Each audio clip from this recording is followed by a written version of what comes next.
As the plane soared above an unfamiliar region in China, a passenger gazed out of the window, capturing a captivating video.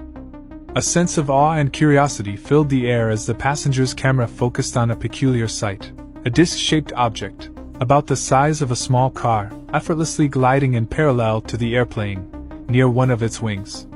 The crispness of the video allowed the viewer to perceive the details of the disc distinctly. As seconds passed, an intriguing occurrence took place. The mysterious object seemed to activate a device of some sort, creating a mesmerizing effect. Space and time itself appeared to fold around the disc, as if the laws of physics were being bent to its will. The passenger's video captured the surreal moment in all its glory, a testament to an encounter that defied conventional understanding. As the object sped away from the aircraft, its velocity accelerated to a staggering 24,000 miles per hour, leaving an indelible impression on the mind of the witness.